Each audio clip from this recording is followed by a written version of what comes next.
Dito sa Papa Dudut Stories, ikaw ay hindi nag-iisa.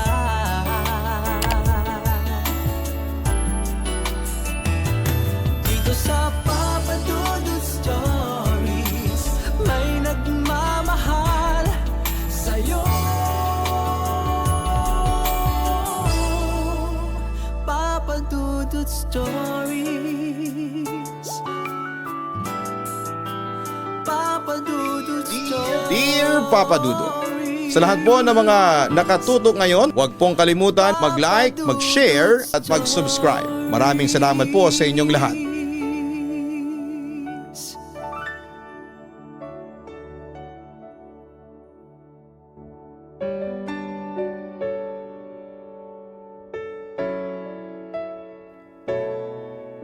Dear Papa Dudut, nakasulat sa 10 utos ng ating Diyos na huwag kaiinggitan kung anuman ang meron sa ating kapwa.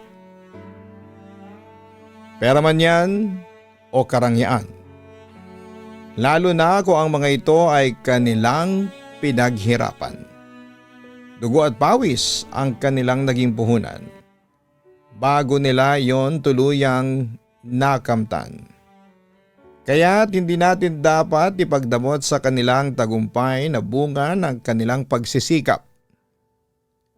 Sa halip na mainggit ay mas mainam na ito'y gawing inspirasyon para sa susunod ay sa atin naman umayon ang panahon. Dear Papa Dudut, tawagin niyo na lamang po ako sa pangalang Daisy. 34 years old na sa ngayon at sa Diet Camarines Norte na po ako lumaki at nagkaisip. Gusto ko po sanang magbahagi sa inyo ng isang kwento. Katunayan ay karanasan namin ito ng asawa ko. Matagal na rin po itong nangyari pero magpahanggang sa ngayon ay sariwa pa rin sa alaala ko ang mga nangyari. Mabait at napakasipag na tao po ang asawa kong si Nathan, Papa Dudut. Napakasimple lamang niya at hindi naman po sa pagmamayabang. Pero para sa akin ay wala siyang katulad. Hindi siya katulad ng ibang lalaki na laging nakatambay lang sa labas at nakikipag-inuman. Umiiwas din siya sa bisyo at sa barkada. Ang alam lang niyang gawin ay ang lagi magtrabaho at mahalin ako. Sa katunayan, Papa Dudut, matapos kaming ikasal noon ay gustong gusto na niya agad na mapalapit sa pamilya at mga kamag-anak ko. Gusto niyang ipakita sa mga ito na wala silang dapat na ipagsisi na siya ang napangasawa ko. At doon pa lamang, Papa Dudut, ay proud na ako. Isang mekaniko dito sa lugar namin sa Nathan. Nagpatayo kami ng maliit na talyer at ako naman ay nagbabantay lang ng munting tindahan naming naipundar noon matapos kaming ikasal. Madalas man na kinakapos kami sa pangangailangan sa bahay. Pero nagagawa naman namin ang paraan. Paminsan-minsan ay dumidiskarte rin ng iba na trabaho ang mister ko para kumita. Papa Dudut, sa sobrang bait niya, lahat halos ng mga taga rito sa amin ay nakakasundo niya. Siyang takbuhan ng mga namamasada sa amin kapag nagkakaaberya o nasisiraan ng mga gamit.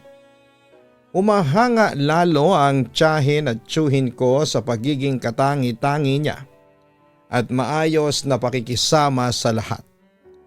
Pero sa sobrang angking kabaitan niya, Papa Dudut, hindi ko lubos maisip na eto pa pala ang magiging dahilan para makaranas siya ng matinding pagdurusa na kailanman ay hindi namin makakalimutan sa tanang buhay namin. Isang beses nga, Papa Dudut, habang nasa garahe ang asawa ko at abala sa pag-aayos ng sirang jeep, dumating ang isang tiyuhin ko, si Tio Arnold, ang bunsong kapatid nila mama. Binati niya kami at agad na lumapit sa asawa ko. Umakbay pa nga ito kay Nathan at panay ang pagbulong. Yung tipikal na usapang lalaki. Tawa naman ang tawang asawa ko habang kausap ang tiyuhin ko. Ako naman ang sandaling yon ay pumunta sa kusina para ipagtimpla ng kape si Tiyo. Nang makalabas ako, bitbit ko na ang isang tasa ng kape. Pero hindi ko na naabutan pa si Tiyo. Ang sabi ng asawa ko ay nagmamadali raw na umalis matapos niyang iabot ang perang hiniram nito sa kanya. Napailing na lamang ako ng sandaling yon. Tinanong ko siya kung magkano naman ba ang inabot niya sa tiyuhin ko. Malaki pa kasi ang balanse nito sa amin at ni isang beses ay hindi ko pa naalalang nagbayad ito sa amin. Pero imbes na sagutin ako ng asawa ko ay yumakap lang siya sa akin at humalik. Napabuntong hininga na lamang ako. Kilalang kilala ko kasi si Tio Arnold Papadudut. Isa siyang dakilang manghihiram. Pero kahit na kailan ay hindi kayang magbalik ng hiniram. Sa kanilang magkakapatid ay tanging siya lamang ang hindi nakapag-asawa dahil sa pag-uugali niyang yon. Lasenggo din siya. Bukod sa palautang ay maluho din kahit na wala namang trabaho. Literal na ugali ng taong walang mararating sa buhay. Ganun po. Iyon ang eksaktong nakikita ko sa tiyuhin kong yon. Isa siya sa dahilan kaya bumukod agad ako noon nang makapagtapos ako. Naganap ako ng trabaho sa kabayanan at nangupahan at iniwan ko si mama. Kahit na malaki ang alinlangan kong gawin yon pero kailangan. Kasi hanggat kasama namin si Tio Arnold ay hindi ako mapapanatag doon. Magpahanggang sa ngayon kasi. Doon pa rin naninirahin ng tiyuhin kong batugan kasama ni mama. Lalo akong napasimangot. Kitang-kita ni Nathan na tumaas na naman ang kilay ko. Kung kaya't inagapan na niya agad ako ng lambing. Binulungan pa niya ako na hayaan ko na lamang at baka wala pa raw pambayad. Wala naman akong nagawa, Papadudut. Sobra kasing mapagbigay ng asawa ko. Wala siyang pakialam kung magbabayad pa ba o ibabalik pa ba o hindi na ang hiniram sa kanya. Ako tuloy itong nagmumukhang masama dahil ako pa ang nagagalit kapag hindi na ibabalik ang hinihiram sa kanya lalo na pagdating sa pera. Pasalamat na lang talaga ako, Papadudut, dahil wala pa kaming anak ni Nathan ng mga panahong yon. Kaya ang naitatabi naming pera ang siyang madalas niyang ipahiram sa mga nangungutang sa kanya. Lalong-lalo na ng tiyuhin kong yon. Makalipas nga lang ang isang linggo noon habang pauwi ako galing palengke ay nakasalubong ko si Tio Arnold. Kakalabas lang nito galing sa garahe namin at nakita kong galit na naglalakad patungo sa direksyon ko. Tinawag ko pa nga siya para kausapin sana pero hindi man lang niya ako pinansin noong una. Pero nang malapitan na niya ako ay dinuro-duro na niya ako na parang nagbabanta bago ako lampasan. Nagtatakang pumasok ako ng bahay at agad na tinanong ang mister ko kung ano ang nangyari. Bakit lumabas ng bahay namin ang tiyuhin ko na gano'n ang aura? Binanggit ko din sa kanya ang panduduro nito sa akin na parang sasaktan na nga ako. Napailing si Nathan at nagbuntong hininga, Papadudut. Napapakamot pa nga ng ulo bago kinuha sa mga kamay ko ang mga dala ko. Ayon sa kanya ay tumanggi muna siyang magpahiram ng pera kasi meron siyang pinaglalaanan sa pera. Pero hindi daw niya inaasahan ang naging reaksyon ng tiyuhin ko. Sobrang nagalit daw sa kanya at nagbitaw pa ng masasakit na salita na ikinasakit din ang kalooban niya. Papadudut. Naawa ko sa mukha ng asawa ko nang makita ko siyang malungkot. Yun din kasi ang kauna-unahang pagkakataon na ramdam ko ang pagkadismaya niya sa nangyari. Kaya kinagabihan noon ay pumunta ako sa bahay ni mama para kausapin ang tiyuhin ko. Mabilis lang naman akong nakarating doon dahil halos magkatapat lang naman ang mga bahay namin. Mahinahon naman akong nakipag-usap ng mga oras na yon, Papa Dudut. Pero dahil nagkataon na nakainom ang tiyuhin ko. Kung kaya't para sa kanya ay ibang naging intensyon ko. Sabi niya ay masyado raw kaming nagmamataas ng asawa ko at napakadamot daw namin. Sumama ang loob ko sa mga pinagsasabi niya, Papa Dudut. Ni hindi man lang niya naisip ang dahilan ng pagtanggi sa kanya ni Nathan. Kung sinabayan ko lang ang pagbubunganga niya sa mga oras na yon, baka'y pinamukha ko na rin sa kanya na sa dami ng tulong na ibinigay namin sa kanya noon pa man, sana'y magawa niyang maalala. Pero ngayon kung makapagsalita siya sa amin parang kahit kailan ay hindi pa kami nakapagbigay sa kanya o tumulong. Napakawalang utang na loob din talaga. Dahil mas pinairal ko ang pagrespeto sa kanya ay naiyak na lamang ako sa mga sinabi niya sa amin ng asawa ko. Papa Dudut, hindi ko talaga lubos maisip na pagkatapos ng ipinakita naming kabaitan sa kanya, gano'n na lamang siya kung umasta sa amin. Ang hirap niya ring paliwanagan, gawa ng lasing na nga din siya. Kaya matapos ang diskusyon na yon, ay nagpaalam na lamang ako kay mama at saka nagmadaling umalis, bitbit ang galit at inis sa tiyuhin kong yon. Lumipas ang tagpong yon, Papa Dudut, na hindi na kami nagkausap pa ni Tiyo at tuluyan na naming kinalimutan ni Nathan yung nangyaring yon. Kinausap ako ng asawa ko ng mahinahon at pinayuhan. Gayunpaman ay nagtanim pa rin ako ng hinanakit kay Tio Arnold. Nangako pa nga ako sa sarili ko na hindi ko na yon tutulungan pa kapag lumapit ulit sa amin. Tumagal din ng halos ilang buwan at napansin namin ni Nathan na hindi na nga pumupunta sa bahay namin si Tio Arnold. Natuwa naman ako sa pangyayaring yon. Sa isip-isip ko ay baka nagtanda na siya sa mga sinabi ko o kaya ay napahiya. Yun talagang akala ko noon, Papa Dudut, pero isang araw, pauwi na kami ng asawa ko galing sa bayan dahil kakatapos lang naming magsimba noon. Nang makita naming nakabukas ang garahe namin at isa pa sa nagpagulantang sa amin. Nang makita naming nakalabas sa mga gamit ng asawa ko pati ang pinakaiingatan niyang welding machine. Kasunod din noon ay napansin namin na may 4 na lalaking nakatayo sa labas ng bahay namin. Isa na doon si Tio Arnold at may dala pang sasakyan ng mga ito.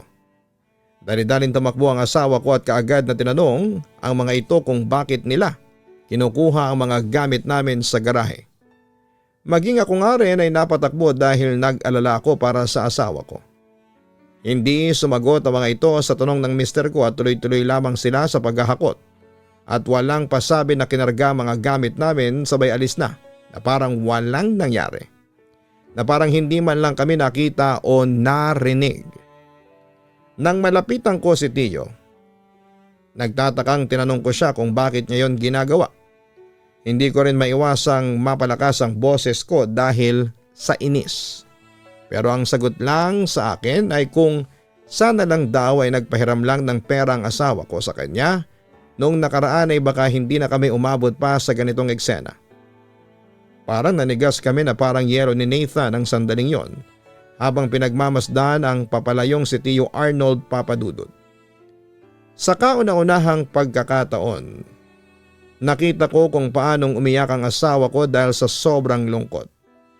Hindi man lang kami nakapalag sa biglaang pangyayaring yon. Kahit kailan ay hindi pumasok sa isipan namin na magagawa yun ni Tiyo sa amin. Ang pasukin at pakialaman ang mga gamit namin sa bahay.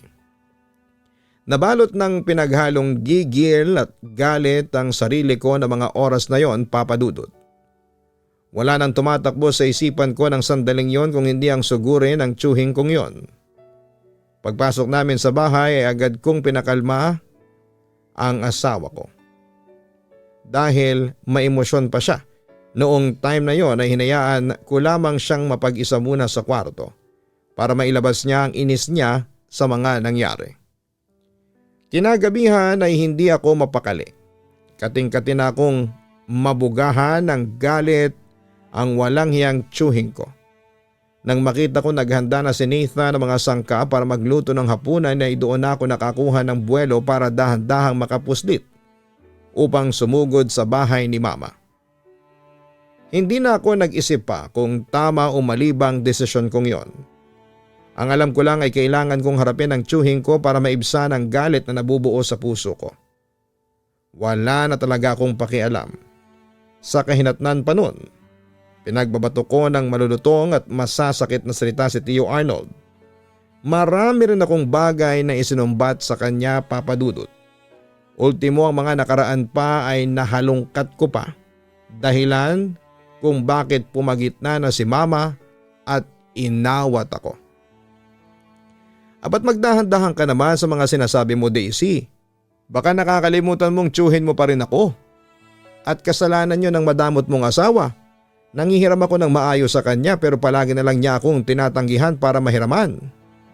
Akala naman niya ay kakayaman niyo na yung pagdadamot niya. Makapal na pagmumukhang sabi ni Tio Arnold na tumatak talaga sa isipan ko at ikinapanting ng tenga ko. Hindi din ako nagpatinag sa kanya ng mga oras na yon, Papa Dudut. Buong lakas din akong nakipagsagutan sa kanya. Wala na akong pakialam pa sa kung ano man ang mangyari sa akin. Binuhos ko talaga lahat-lahat.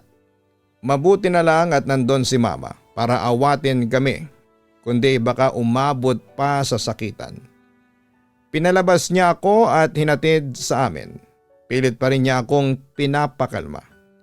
Maging ang asawa ko ay napalabas na din at nagtataka sa mga nangyari. Agad siyang lumapit sa tabi ko habang kinakausap ko si Mama. At sinabi ang lahat ng pinagagawa sa aming mag-asawa ng magaling niyang kapatid. Pero napabaling lang si Mama na parang ayaw pa niyang maniwala na nagawa yun ni Tio Arnold sa amin. Kaya maging si Mama ay nasigawan na rin at napalaya sa pamamahay ko dahil sa galit na nararamdaman ko. Nainis na rin tuloy ako kay Mama kasi lagi niyang binibaby ang kapatid niyang yon. Sa inis ko ay napaiyak na lamang ako at doon ko naramdaman ang yakap ng asawa ko. Narinig kong sabi niya na napasobra daw yata ako kasi pati si Mama ay dinamay ko. Kinakampihan pa rin niya yung kapatid niya . Nakakainis na kasi. Aaminin ko, Papa Dudut, na nawala na ako sa katinuan ng mga oras na yon dahil sa nilamon na nga ako ng galit ang buong pagkatao ko. Humingi agad ako ng tawad sa asawa ko dahil sa ginawa ng tiyo ko sa kanya. Alam ko na sa sobrang bait niya kaya inabuso na siya ng kamag-anak ko lalo na si Tio Arnold. Pero ang hindi ko alam dahil sa naging padalos-dalos na desisyon kong yon ay malalagay pala sa kapahamakan ang asawa ko. Pinalipas namin ang mahigit 1 linggo at nagpakumbabang pumunta sa bahay ni Mama. Pagpasok ko doon ay humingi agad ako ng tawad para sa mga binitawan kong masasakit na salita. Nakayuko rin akong humingi ng kapatawaran kay Tio pero hindi niya ako pinansin. Ultimo kapag nagkakasalubong kami sa bayan o sa daan. Lumapit ako sa kanya para makipag-usap ng maayos pero hindi na niya talaga ako pinansin pa, Papa Dudut.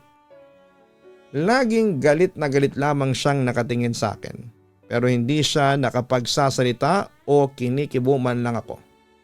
At kung minsan pa nga ay nahuhuli ko rin siya na nakatingin ng masama sa asawa ko na wala namang ginagawang masama sa kanya. May pagkakataon na napapansin kong bumubulong ito na hindi ko naman maintindihan kung ano ang pinagsasasabi niya.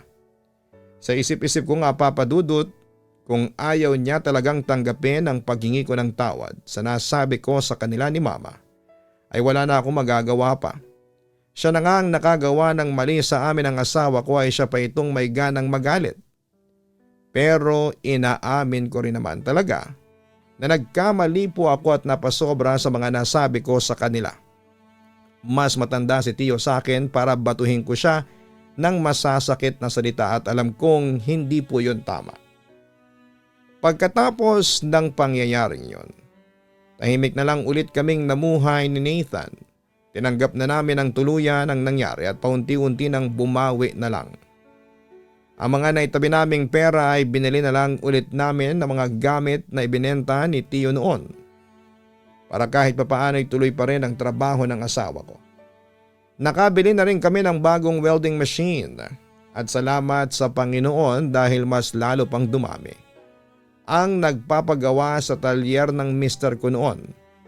Maraming bagong mga kliyente ang dumarayo at ang iba ay galing pa sa karatig baryo namin. Nakakatuwa din na bumabalik pa din ang mga dating kliyente ni Nathan. Tuwang-tuwa kami noon sa paglago ng negosyo niya. Dahil din doon ay napalaki ko rin ang mumunti kong tindahan. Nagpalagay na rin kami ng gate para sa seguridad namin. At pag-iingat na rin sa talyer ng asawa ko. Ilang linggo lang din ang lumipas noon ay dinagsa kami ng mga kliyente pero pagkatapos noon ay parang humina rin ulit dahil sa ginawang paninira ni Tio Arnold. Ipinagkalat niya sa buong baryo namin na adik daw ang asawa ko. At kaya raw maraming nagpupunta sa bahay ay hindi para magpagawa ang iba sa mga kliyente kundi dahil naghahatid daw ang mga ito ng supply ng droga. Dahil sa takot na madamay ang ibang tao ay iniwasan kami ng iba. Yung inis ko talaga noon, Papa Dudut, ay parang sobrang puot na ang nararamdaman ko nang malaman ko na si Tio mismo ang nagpakalat noon. Hindi ko alam kung baliw na ba ang tiyuhin kong yun o sobrang naiinggit lang sa amin. Siya yata itong adik kasi ang dami niyang alam na paratang para makapanira lamang. Ipinarating ko yon kay Mama pero gaya ng dati ay pagpasensyahan ko na lang daw. Yun na lamang ang sinabi niya. May isang gabi noon, Papa Dudut, na nalate akong umuwi galing sa bayan. Naggrocery kasi ako noon dahil kaunti lang ang laman ng tindahan namin. Naabutan kong nakahiga si Nathan sa mahabang upuan namin sa sala. Nakatalokbong siya ng kumot na parang giniginaw siya. Kaya dali-dali kong inilapag ang mga dala ko at kaagad na kinapa ang noo niya. Sobrang init niya noon, Papa Dudut. Kaya medyo nataranta na ako. Minsan lang kasi siyang magkasakit pero grabe yon kapag nagkataon. Tinanong ko siya kung uminom na ba siya ng gamot pero umiling lamang siya at saglit na umungol. Nagpaalam akong kukuha ng tubig at gamot para painumin siya. Kumuha na rin ako ng bimpo para punasan siya ng mapawi ang sobrang init ng katawan niya ng mga sandaling yon. Nang gabing yon, Papa Dudut, ay hindi ako mapakali at nababalisa ako at hindi ko na rin magawang makatulog. Dahil sa maya't mayang pagpupunas ko kay Nathan, hindi kasi bumababa ang lagnat niya, kundi lalo pang tumataas. Dumating pa sa puntong grabe ang panginginig ng katawan niya, Papa Dudut. Kinabukasan ay kaagad kaming pumunta sa bayan para patingnan siya sa ospital. Ang sabi ng doktor ay baka napagod lang ang asawa ko sa matinding trabaho kaya't inatake ng mataas na lagnat. Maraming kaso na raw ang ganong uri ng sakit kaya binigyan na lang niya kami ng gamot at vitamins bago pinauwi.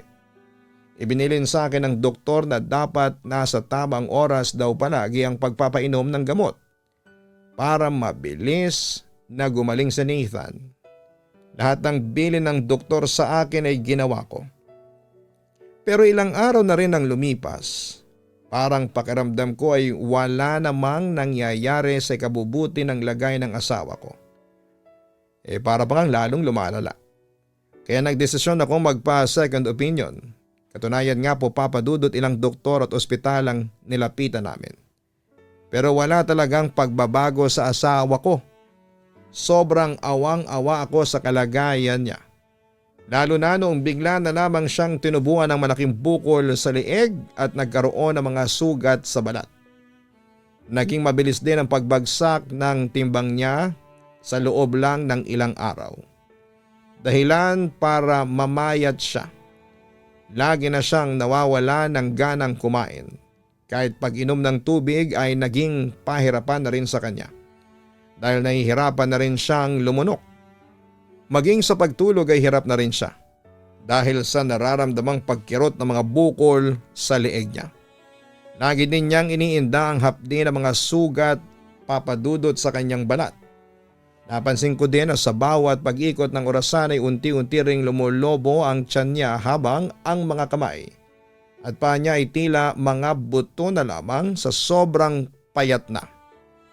Ayon sa mga naririnig kong bulong-bulungan ng mga tsismosa dito sa baryo namin, baka kinukulam o binabarang na raw ang asawa ko. Narinig ko pa nga sa mga ito na baka raw totoo ang sinasabi ni Tio Arnold na isa raw sa mga nagbebenta ng droga dito sa amin ay ang asawa ko. Kaya nagkasakit na daw.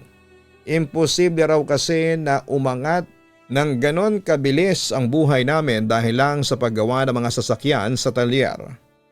Nagpanting talaga ang tenga ko sa narinig kong yon, kaya agad kong nilapitan si Aling Shirley at ang mga kasama pa nitong mga nagkukumpulan.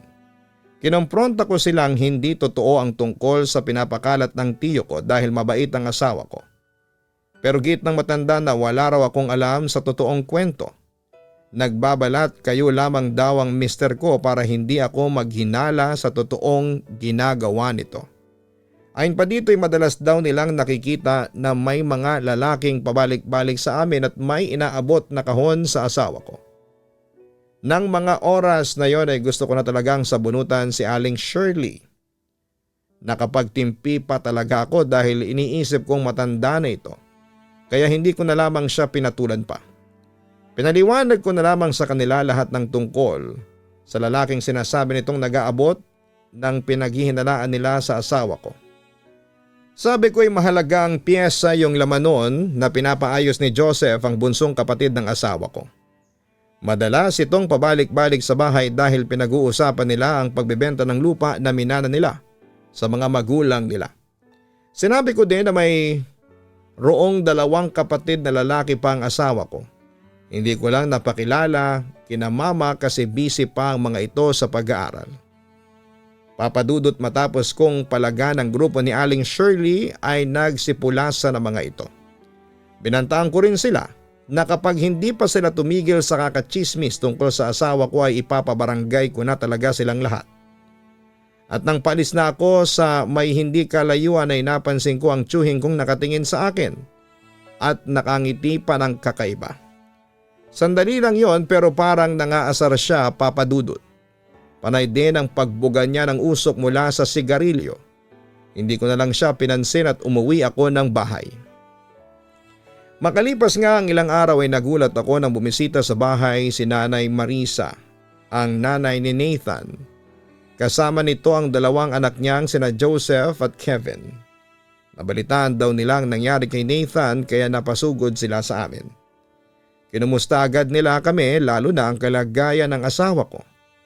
Nagtataka sila sa mabilis na pagpayat ni Nathan. Papadudot ng sandaling yon ay hindi ko maipaliwanag ng maayos sa mama at sa mga kapatid ng asawa ko ang totoong nararamdaman niya. Maski din kasi ako noon ay walang ideya kung bakit nagkakagano ng mister ko. Sinabi ko na rin sa kanila na halos lahat ng ospital ay napuntahan na namin pero hindi talaga siya gumagaling. Walang makita ang mga doktor tungkol sa pinagmumula ng kalagayan niya. Ultimo, ang mga perang na itabi namin ay nagastos ko na rin pero wala talagang nangyari. Sa pagkakataong yun ay humingi na ako ng tulong sa pamilya ni Nathan dahil wala na rin akong matatakbuhan pa.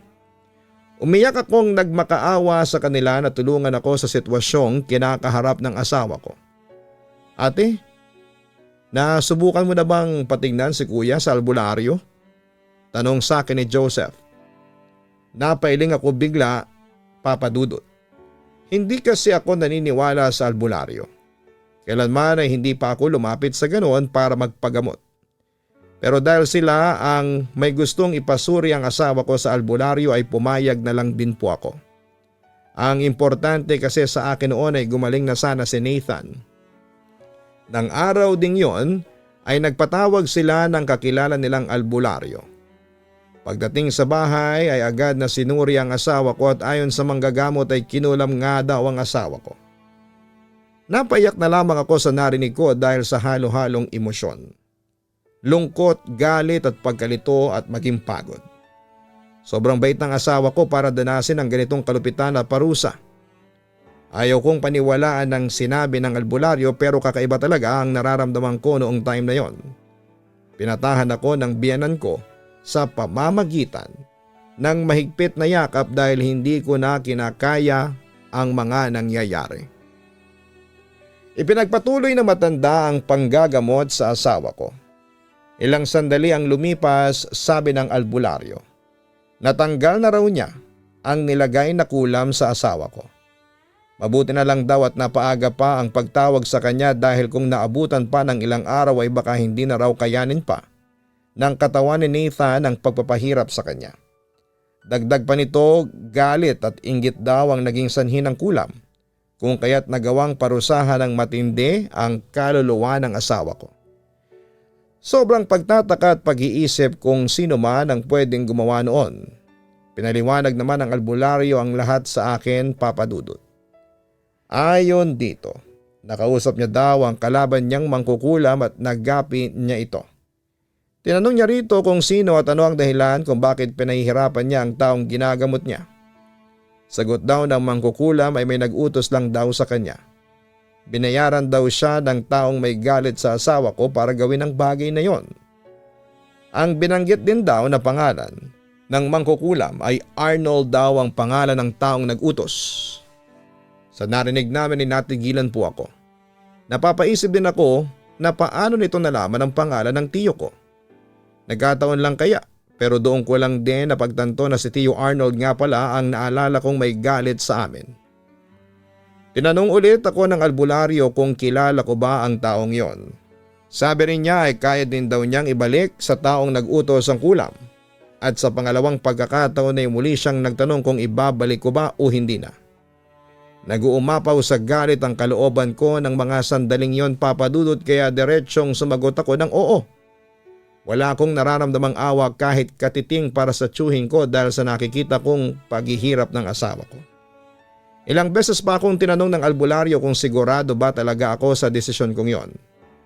Ang sabi niya, higit pa sa tripleng sakit ang mararamdaman ng taong mababalikan ng sumpa. Kapag nasimula na daw niya ang ritual ay hindi na yon mababawi pa. Kinausap din ako ng biyanan ko tungkol sa tiyuhin ko at handa naman daw silang patawarin ito basta humarap ng maayos sa kanila para humingi ng taus-pusong kapatawaran. Subalit naging bato ang puso ko ng mga oras na yon, Papa Dudut. Mariin ko pong sinabi na ako, hindi ko siya mapapatawa dahil sa ginawa niya sa asawa ko. At kung talagang siya ang may gawa ng paghihirap ni Nathan ay sa kanya babalik ang kulam na pinagawa niya. Kaya nang sandaling yun ay wala ring nagawa ang biyanan ko kundi ang sundin ang kalooban ko. Papa Dudut, makalipas nga ang ilang araw ay naramdaman kong unti-unti nang nakaka-recover ang mister ko. Nawala na rin ang mga nararamdaman niyang kirot at sakit, lalong-lalo na ang mga bukol niya sa kanyang leeg. Gumaling na rin ang tuluyan ng mga sugat niya sa balat. Bumalik na rin ang normal ang tiyan niya. Sa tuluyang paggaling ni Nathan, nanumbalik na ang lahat. Pati pagtatrabaho sa talyer ay nagagawa na ulit niya. Sa kabilang banda naman ay nabalitaan ko sa mga kabaryo namin na nagkasakit nga ng malubha ang tiyuhin ko. Ayon pa sa mga chismosa, sa Motsari raw ang naging findings ng doktor. May diabetes, may high blood at sakit sa atay. Na baka yun na raw ang resulta ng sobra nitong pag-iinom at kakagamit ng ipinagbabawal na gamot. Maliban pa doon, baka nagkaroon pa ito ng HIV dahil sa pakikipagtalik sa mga bakla doon sa kabayanan. Sabi pa ng iilan, bago ito dapuan ng malubhang kondisyon ay nagawa pa nitong makapagnakaw sa kabilang baryo para lamang may pambili ng bisyo nito. Napailing na lamang ako sa mga ginawang yon ng tiyuhin ko at nakaramdam ako ng awa. Pero huli na. Masakit para sa akin dahil alam kong malulungkot si mama at maghihirap sa paghanap ng pera para maipagamot ang kapatid niya. Ganon pa man ay wala na akong magagawa pa. Hindi nga rin nagtagal ay namatay ang Tio Arnold ko, Papa Dudut. Umuwi ako sa bahay para tulungan si mama sa pag-aasikaso ng burol nito. Dumating din ang ilan naming kamag-anak at mga kapatid nila. Habang nakatingin ako sa salamin, ang kabaong niya ay panay ang paghingi ko ng kapatawaran sa nagawa kong desisyon noong time na yon. Pinagsisihan ko yon. Nadala ako ng galit kung kaya't hindi na ako nakapag-isip ng maayos. Pinagdarasal ko na lamang kung nasaan man siya ngayon na sana'y mapatawad niya ako. Papadudot, matapos ang libing ay kinuha ko na si Mama sa bahay niya at nakiusap ako kay Nathan na kung pwede sa bahay na lamang namin si Mama tumira. Wala namang naging problema doon dahil pumayag naman ang asawa ko. Agad din kaming naghanap ng mapagbebentahan ng bahay at lote ni Mama. Nang mabili nga yun ay agad din siyang lumipat sa amin at alam kong puno ng alaala ang bahay na yon para sa kanya. Gayon pa man ay kailangan ng mabaon yun sa limot dahil hindi maganda ang mga alaalang nangyari doon. At para maibsan na rin ang kalungkutan ni Mama sa mga pangyayari, hindi ko rin po kasi pinagkait sa kanya ang katotohanan. Ipinagtapat ko sa kanya ang dahilan kung bakit pumanaw si Tio Arnold. Pinaliwanag ko ng maayos ang lahat-lahat. Alam naman niya ang hirap namin nung magkasakit si Nathan na halos ikamatay nito dahil sa kagagawa ni Tio Arnold. Sinabi ko lahat kay Mama dahil hindi kaya ng konsensya ko na ilihim yon. Nalungkot man siya sa narinig pero wala na siyang nagawa kundi ang tanggapin ang lahat. Sabi din niya, siguro yun talaga ang paraan ng Diyos para tumigil si Tio sa masamang gawain niya noong nabubuhay pa. Namuhay kami ng maayos ni Nathan kasama ang mama ko, Papa Dudut, at sa awa naman ng Diyos, nalampasan at natanggap din namin ang mga nangyari sa bawat pag-usad ng taon. Hanggang dito na lamang po ang kwento ko, Papa Dudut, at maraming salamat po. Lubos na gumagalang, Daisy. Maraming salamat, Daisy, sa pagbabahagi mo ng iyong kwento. Sobrang sakit na kung minsan sa buhay natin ay kung sino pa ang tinuring nating pamilya, yun pa ang gagawa ng ikakapahamak natin. Napakabuti rin ng biyanan mo dahil handa siyang patawarin ang tiyuhin mo sa kabila ng ginawa nito sa kanyang anak. Pero ang nakakalungkot lang din dito ay ang naging desisyon mo noon. Nagpadalos-dalos ka at nagpadala sa galit kung kaya't may isang pumanaw na mahalaga sa mama mo.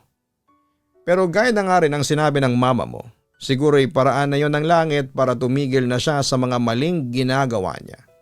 Masakit talagang isipin na may nawawalay tayong mahal sa buhay, pero ika nga nila, ang lahat ng nangyayari ay may kadahilanan. Sa kwento ng ating sender ngayon, naway matutunan po natin na huwag mainggit sa kapwa natin. At huwag pong abusuhin ang mga mababait sa atin. Matuto tayong tanggapin kung ano lang ang meron tayo. Magpasalamat tayo sa Panginoon sa biyayang natanggap at tinatanggap natin. Huwag na huwag tayong maninira ng ating kapwa para lamang sa pansariling kapakanan. Maging responsable din tayo sa gagawing desisyon. At huwag magpadalos-dalos para sa huli wala tayong pagsisisihan. At sa mga tsismosa naman ay huwag agad manghuhusga. Kung wala kang mabuting ambag sa buhay ng iba at hindi mo alam ang buong kwento ay mag-focus ka na lamang sa sariling buhay. At hindi sa buhay na puro chismis at mamuhay kayo ng matiwasay. Hanapin po ang Kaistorya YouTube channel para sa ibang mga horror stories. Ganon din ang Papa Dudut Family YouTube channel. Maraming salamat po.